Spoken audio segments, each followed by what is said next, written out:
So let me start with B. B for betrayal. BJP promised अच्छे दिन. BJP promised अच्छे दिन before coming to power.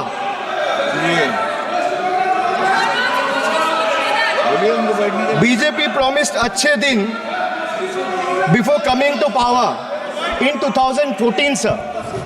Sir, what has they done? What has they done? They have betrayed the citizens. They have betrayed the housewives, betrayed daily wage earners, betrayed farmers.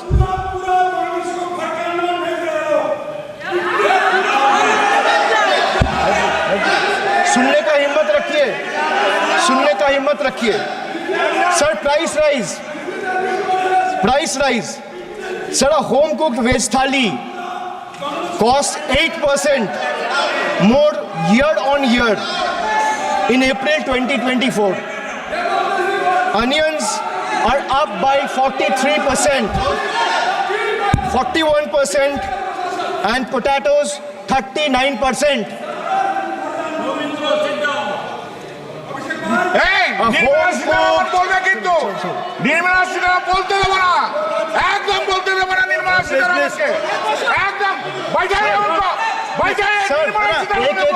एक को बोलने की इजाजत है. Sir, I have a lot of patience. Please, Dada, बैठे. So these things will not distract me. You can just ask them to have patience and listen to what I say, and then the minister can reply. He is not going to become the minister. This is not going to score in brownie points. Please. Sir, BJP promised अच्छे दिन before coming to power in 2014. Dada, please. But what has they done? Betrayed citizen, betrayed housewives, betrayed daily wage earners, betrayed farmers. Sir, price rise. A home-cooked veg thali costs 8% more year on year in April 2024. Onions are up by 43%. Tomatoes, 41%. Potatoes, 39%. LPG gas cylinders prices crossed 1100 in 2023. Household savings plummeted to a 50-year low in 2023, with household debt reaching a record high of 39.1% of GDP in 2024.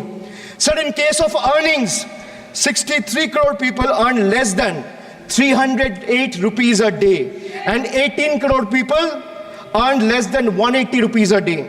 If the NDA government in the last 10 years had spent even a quarter of time it dedicated to political witch hunting and spreading communal hatred on addressing the real issue for the interest of the people, India would not be ranking 111th out of 125 countries in the global hunger index. These people sitting here in the treasury bench needs to know. So they betrayed the marginalized communities. They spoke about Sabka Saath, Sabka Vikas, which turned into Jo Hamare Saath, Hum Unke Saath, as admitted by BJP MLA and the leader of opposition in Bengal Assembly, and proved right by the failed finance minister of this failed government yesterday. इस सदन में जब हम शपथ लिए थे, संविधान की शपथ लिए थे और सत्य निष्ठा से प्रतिज्ञान किए थे कि भारत की प्रभुता और अखंडता को अक्षुण्ण रखेंगे और कर्तव्यों का श्रद्धापूर्वक निर्वहन करेंगे, पर हमारे विपक्ष के लोग हैं जो विदेशी तंत्रों से हाथ मिला करके बार बार भारत की प्रभुता और अखंडता पर चोट करते हैं। एक तरफ जहां मोदी जी की कार्यकाल में FDI बढ़ा है, जो फॉरेन डायरेक्ट इन्वेस्टमेंट है, वहीं पे इतने ही वर्षों में कांग्रेस का SDI जरूर बढ़ गया। अब S उसमें क्या है उसका नाम लेंगे तो हल्ला हंगामा हो जाएगा, इसीलिए आप लोग खुद ही समझ जाइएगा।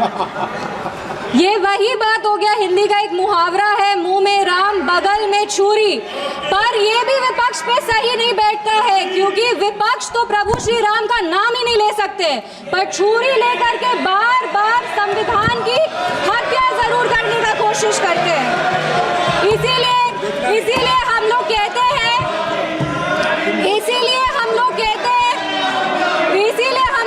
हैं कि संविधान नेता के हाथ में नहीं, संविधान नेता के दिल में होना चाहिए। एक उदाहरण देते हैं, 2008 में इसी सदन में ट्रस्ट वोट के लिए कैश फॉर वोट स्कैम किया गया था और लोकतंत्र का गला घोटने का कोशिश किया गया था। आपातकाल इमरजेंसी में जिस तरह से संविधान का चीरहरण हुआ था वो हम सब ने देखा था। और हम तो बिहार की बेटी हैं। बिहार के एक पुत्र थे जयप्रकाश नारायण जी, जिन्होंने इसी दिल्ली में रामलीला मैदान में राष्ट्रकवि रामधारी सिंह दिनकर की एक कविता पढ़ी थी, सिंहासन खाली करो कि जनता आती है। उसने कांग्रेस की जड़ों को हिला दिया था और भारत में एक नई क्रांति का आह्वान किया था। आज जब हम संविधान के 75वें वर्ष का उत्सव मना रहे हैं तो हम नमन करते हैं संविधान के निर्माता डॉक्टर बाबा साहब भीमराव अंबेडकर जी का, जिन्होंने अपनी पूरे जीवन की सीख को इस संविधान के निर्माण में लगा दिया। लेकिन कांग्रेस ने उनका अपमान करने से वो कभी नहीं चूके। जिस संविधान सभा सेंट्रल हॉल में संविधान पे चर्चा हुई, संविधान लिखा गया, उस सेंट्रल हॉल में बाबा साहब की चित्र तक को इन्होंने लगने नहीं दिया। इनके कार्यकाल के 2 प्रधानमंत्री ने खुद भारत रत्न लिया सर मैम, लेकिन बाबा साहब को भारत रत्न नहीं देने दिया। मैं नमन करती हूँ उन सभी संविधान सभा के सदस्यों का जिन्होंने 2 साल 11 महीने और 17 दिन में इस संविधान को आकार दिया। बिहार के इस देश के पहले राष्ट्रपति और संविधान सभा के अध्यक्ष डॉक्टर राजेंद्र प्रसाद जी का और संविधान सभा के सबसे पहले अध्यक्ष सच्चिदानंद सिन्हा जी का, जिन्होंने मिलकर के इस संविधान के निर्माण में अपनी पूरी जीवन लगा दी। संविधान, विपक्ष को कहना चाहेंगे, संविधान सिर्फ आर्टिकल्स और प्रिंसिपल्स नहीं है, ये एक ग्रंथ है। ये आम आदमी का भरोसा है, ये आम आदमी की आस है। ये इस देश के नागरिक को वो महसूस कराता है कि वो स्वतंत्र है, सशक्त है और सुरक्षित भी है।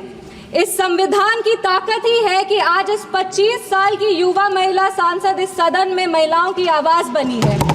ये संविधान की ताकत है कि इस देश के सबसे उच्च पद पर एक आदिवासी समुदाय की महिला विराजमान है। ये संविधान की ताकत है कि हमारे प्रधानमंत्री एक गरीब परिवार के सदस्य हैं और इस संविधान की ही ताकत है कि जननायक कर्पूरी ठाकुर जैसे व्यक्ति जो एक पिछड़े वर्ग से आते थे वो बिहार प्रदेश जैसे राज्य के मुख्यमंत्री बने। पर अब जब बिहार की बात कर रहे हैं तो हम जरूर इस सदन के संज्ञान में लाएंगे कि विपक्ष दल का एक शासन आया था जब बिहार में जंगल राज आ गया था। उस जंगल राज में हर वो कार्य हुआ, उस जंगल राज में हर वो कार्य हुआ जो संविधान का उल्लंघन था, संविधान के निर्माताओं के विचारों का उल्लंघन था। बिहार उस समय दंगों और अपहरण का गढ़ बन गया था। हम आभार व्यक्त करेंगे हमारे यशस्वी प्रधानमंत्री श्री नरेंद्र मोदी जी का, हमारे माननीय मुख्यमंत्री श्री नीतीश कुमार जी का और हमारे पार्टी के राष्ट्रीय अध्यक्ष श्री चिराग पासवान जी का, जिनके अथक प्रयासों की वजह से आज संविधान के उसूल बिहार में कायम है।